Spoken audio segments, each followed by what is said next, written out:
ఓం గం గణపతయే నమ, ఓం శ్రీ మాత్రే నమ, ఓం గురుభ్యం నమ, ఓం శ్రీ మహాసరస్వత్యై నమో నమ. ఇప్పుడు మనం కుజగ్రహం మార్పు అంటే వృషభ రాశి నుంచి మిథున రాశిలోకి మారుతున్నాడు.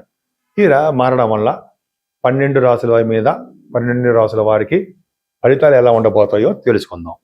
ముందుగా కుజుడు ఎప్పుడు మారుతున్నాడు? 3వ తారీఖున ఆగస్టు 3 నుంచి ఆయన వృషభ రాశి నుంచి మిథున రాశిలోకి మారుతున్నాడు. ఆయన ఎప్పటి వరకు ఉంటాడు? 17th సెప్టెంబర్ 2026 వరకు ఉంటాడు. అంటే 45 రోజుల పాటు కుజుడు మిథున రాశిలో ఉంటాడు. అంటే మేషరాశి నుంచి మీనరాశి వారి వరకు కూడా ఏం ఫలితాలు ఇస్తాడు? కొన్ని రాశుల వారికి ఏమో చెడు ఫలితాలు, కొన్ని రాశుల వారికి శుభ ఫలితాలు ఇస్తాడు. అన్ని రాశుల గురించి తెలుసుకుందామని మనం ఇది ఏ ఒక్క రాశిని వదలద్దు, అన్ని రాశుల వారికి తెలుసుకుందాం. అన్ని రాశుల వారికి తెలుసుకోవాలనిపిస్తుంది కదా, అనుకుంటాం కదా మనం. సరే, కుజుడు వలన మనం తెలుసుకుందామండి. మీనరాశి వారికి ద్వితీయాధిపతి చతుర్థ భావంలో ఉన్నాడు. ఫారిన్ కంట్రీస్ కంపల్సరీగా వెళ్తారు, తప్పనిసరిగా ఫారిన్ కంట్రీస్ వెళ్తారు. అందున కుజుడు మిథున రాశిలో ఉండము, 2వ ఇంటి వాడిగా 4వ భావంలో ఉండము, కుజుడు ఆర్ద్ర నక్షత్రంలో ఉండడం, ఈ 3 కారణం వల్ల ఫారిన్ వెళ్తారు. జాగ్రత్తగా ఉండండి. అక్కడ బ్రహ్మాండంగా ఉంటారు. ధన సంపాదన బాగుంటుంది, విద్య వస్తుంది. 4th భావంలో కుజుడు ఉండడం వల్ల మీకు భూములు సంపాదించుకుంటారు, గృహ సౌఖ్యం ఉంటుంది, పైగా వాహన సౌఖ్యం ఉంటుంది. కొంతమందికి ఏమో అపార్ట్మెంట్స్ ఉంటాయి. చదువులు ఆటంకాలు లేకుండా బాగా రాణిస్తారు. విద్యాభివృద్ధి ఉంటుంది, మ్యూజిక్ రంగంలో బాగా రాణిస్తారు. అండ్ 7వ స్థానం కూడా చూస్తున్నాడు. అంటే త్వరగా మ్యారేజ్ సంబంధం, అంటే మ్యారేజ్ విషయాల్లో ఆటంకాలు లేకుండా మీకు మ్యారేజ్ కుదరచ్చు అని చెప్పచ్చు. భార్యాభర్తల యొక్క అదృష్ట బాంధవ్యము, అదృష్టము, బంధుత్వము బాగా పెరుగుతుంది. చాలా అన్యోన్య దాంపత్య జీవితం ఉంటుంది. అంతేకాకుండా ఆయన 10వ స్థానం కూడా చూస్తున్నాడు. అంటే ఏంటంటే మీరు చేస్తున్నటువంటి ఉద్యోగాల్లో, అంటే సాఫ్ట్వేర్ రంగ ఉద్యోగస్తులు కానీ, గవర్నమెంట్ సంబంధించిన ఉద్యోగస్తులు కానీ, వాళ్ళకి ప్రమోషన్స్ వస్తాయి, బాగా రాణిస్తారు. పైగా మీకు చేస్తున్న ఉద్యోగాల్లోనే ట్రాన్స్ఫర్స్ కూడా ఉండడానికి అవకాశాలు కొంతమందికి మాత్రం ఉన్నాయి. ఆయన 11వ భావన కూడా చూస్తున్నాడు. రియల్ ఎస్టేట్ రంగ వ్యాపారులకి, ఏ వ్యాపారం చేసిన ఎలక్ట్రానిక్ కాంపోనెంట్స్ అంటాం కదా, ఆ వ్యాపార అభివృద్ధి కూడా మీకు చక్కగా పట్టునిచ్చి పట్టుత్వం పెరిగి చక్కగా డబ్బులు పెరగడం ఖాయమే. ఉద్యోగం ద్వారా ధన సంపాదన మీకు పెరిగి తీరుతుంది. ఇప్పటి వరకు మనం గోచారం గురించి తెలుసుకున్నామండి. అసలు గోచారం ప్రభావం అనేది చాలా తక్కువ ఇంపాక్ట్ మన మీద ఉంటుంది. మెయిన్ ఇంపాక్ట్ ఏంటంటే జాతకాల్లో మనకు జరుగుతున్న దశలు మాత్రం పర్ఫెక్ట్గా ఉన్నాయనుకోండి, ఈ గోచారంలో వచ్చే శుభ ఫలితాలు ఉన్నాయనుకోండి, శుభ ఫలితాలు మరింత రెట్టింపు అవుతాయి. చెడు ఫలితాలు ఉన్నాయనుకోండి, కొద్దిగా చెడు ఫలితాలు ఇస్తూ ఉంటాయి. కాబట్టి జాతకాల మీద మెయిన్ ఆధారపడి ఉంటుంది. మనకు జరుగుతున్న దశలు ఏమున్నాయి, ఏ దశలు జరుగుతున్నాయి, ఎలాగా గోచార ప్రకారం మనం ఎలా ఉంటుంది, మన దశల ప్రకారం ఉద్యోగం వస్తుందా, వ్యాపారంలో డెవలప్ అవుతామా, లేకపోతే సంతానం ఉంటారా, మనకి చాలా ఉంటాయి కదా. అందుకని మన జాతకం కూడా పరిశీలించుకోవాలి. సో మీరు జాతకం పరిశీలించుకోవాలంటే మీ date of birth, time of birth, place of birth ఉండాలండి. వీటిని పంపిస్తే నేను తప్పకుండా ఈ గోచార ప్రభావం ఎలా ఉంది, మీ జాతకాల మీద మీ ప్రభావం, మంచి ప్రభావం ఎలా ఉంది, ఎలా మీకు పరిహారాలు చేసుకోవాలి. అంతేగాని లక్షలు ఖర్చు పెట్టి పరిహారాలు ఏముండవు నా దగ్గర. మీ సౌకర్యం ప్రకారం చెప్తాను. మన ఇంటిలోనే మనం చేసుకునే చెప్తూ ఉంటాను నేను. ఆ పరిహారాలు ఎలా ఉంటాయి ఇవి తెలుసుకోవచ్చు అండి. పైగా ఏ దేవుని పూజించాలి, ఇవన్నీ కూడా జాతకాల మీద ఆధారపడి ఉంటాయి.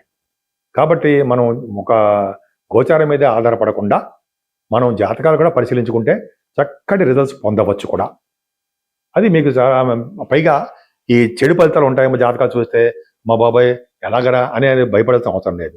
జాతకాలు చెప్పేటప్పుడు కూడా ఎప్పుడు కూడా శాస్త్రం ఏం చెప్తుందంటే, ఎదుటి వాళ్ళని భయపడేటి చెప్పకూడదు. ఏ గ్రహం ఉన్నా సరే ఎదుటి వాళ్ళకి మరణిస్తాడనో, అమ్మ బాబోయ్ భయంకరమనో చెప్పకూడదు. వాళ్ళకి మంచిగా బాగా చెప్తూ ఏ పరిహారం తెలుసుకున్నట్టుగా చెయ్యాలి తప్ప ఎదుటి వ్యక్తిని భయపెట్టకూడదు. జాతకం తెలుసుకోవడానికి వచ్చినప్పుడు భయపెట్టకూడదని శాస్త్రంలో ఫస్ట్ పాయింట్ అది చెప్తుంటారు. కాబట్టి నా దగ్గర చెప్పించిన వాళ్ళు ఎవరికి భయం ఉండదండి. చక్కగా వాళ్ళకి ఎలా డెవలప్ అవ్వాలో అని చెప్తూ ఉంటాను. సరే, ఈ జాతకాలు పక్కా పెడదాం. అసలు మనం ఏ పరిహారాలు గోచార ప్రకారం ఉన్నాం, అప్పుడు చెప్పుకున్నాం కదా కుజుల గురించి. ఏ పరిహారాలు తీసుకుంటే బాగుంటుంది తెలుసుకుందాం. అంటే 12 రాశుల వారికి కొద్దో గొప్ప కుజుడు మంచి ఫలితాలు ఇస్తున్నాడు. కొంతమందికి ఏమో చిన్నపాటి మైనస్ ఫలితాలు ఇస్తున్నాడు. చాలా మంది చూడండి ఫారిన్ కంట్రీస్ ఇస్తున్నాడు చూసారా, విదేశీ పర్యటన. అక్కడ మనం బాగుండాలంటే విదేశాల్లో మనం వెళ్తే మనకి పరిస్థితులు ఎలా ఉన్నాయి అది మనం తెలుసుకుందాం. పరిస్థితులు అనుకూలించాలన్నా, చక్కటి విద్య రావాలన్నా, విదేశాలు వెళ్ళిన తర్వాత బంధువుల ఇండ్లలో కానీ స్నేహితుల ఇళ్లలో కానీ స్నేహ ప్రభావం ఎలా ఉందో తెలుసుకోవాలన్నా, అలాగే మనం అక్కడ ఉద్యోగంలో బాగా రాణిస్తామా అని తెలుసుకోవాలన్నా ఇప్పుడు మన పరిహారాలు తెలుసుకుందాం. అంతే కదా, దేశాలు వెళ్ళిపోయిన తర్వాత అక్కడ మనకి పరిస్థితులు అనుకూలంగా ఉండాలి కదండి. ఇప్పుడు మనం తెలుసుకుందాం 12 రాసుల వారికి పరిహారాలు ఏంటంటే కుజుడు ప్రభావం ఉండాలి.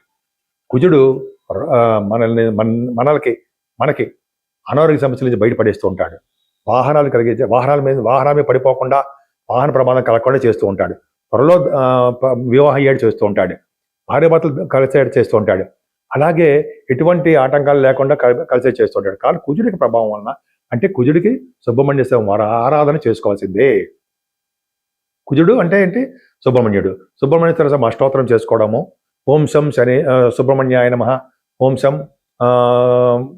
సుబ్రహ్మణ్యాయ నమః, ఓం శం సుబ్రహ్మణ్యాయ నమః అని అనుకుంటాం కదా. కుజుడి స్తోత్రం అది చేసుకున్న, కుజుడికి అష్టోత్తరం చేసుకున్న కుజ ప్రభావం చాలా తగ్గుతుందండి. ముఖ్యంగా యాక్సిడెంట్స్ కాకుండా కాపాడేవాడు సుబ్రహ్మణ్యుడే. ఆయన అంటే మనకి పాముల యొక్క ఎఫెక్ట్ లేకుండా కాపాడేవాడు సుబ్రహ్మణ్యుడే. కాబట్టి సుబ్రహ్మణ్యేశ్వర ఆరాధన, ఇంట్లోనే అష్టోత్తరాలు, సుబ్రహ్మణ్యేశ్వర స్వామి వారిని పూజించడము, ఆరాధించడము. ఒకవేళ మనం బయటికి వెళ్తే సుబ్రహ్మణ్య స్వామి పుట్టలో పాలు పోయడము, ఇలా సుబ్రహ్మణ్య స్వామి అనేక రకాలకు పూజించడం వల్ల కుజుడు వలన వచ్చే దోషాలు చక్కగా పరిహారం అవడానికే ఎక్కువ అవకాశాలు ఉన్నాయి. ఏ మాత్రం మీకు అవకాశం ఉన్నా మన ఇళ్లలోనే మన సుబ్రహ్మణ్య స్వామి వారిని పూజించుకోవడము, అలాగే మనకి ఇష్ట దేవత ఎవరు ఉంటే వారిని పూజించడము. సుబ్రహ్మణ్యేశ్వర స్వామితో పాటు శివుడికి అభిషేకాలు కానీ, విష్ణు ఆరాధన కానీ, అమ్మవారిని పూజించడం వల్ల చేయడం వల్ల మరింత శుభఫలితాలు కలిగి మన జాతకం బాగా బలిష్టంగా బలంగా తయారై మనకి శుభఫలితాలే సుబ్రహ్మణ్యేశ్వర స్వామి ఇస్తాడు.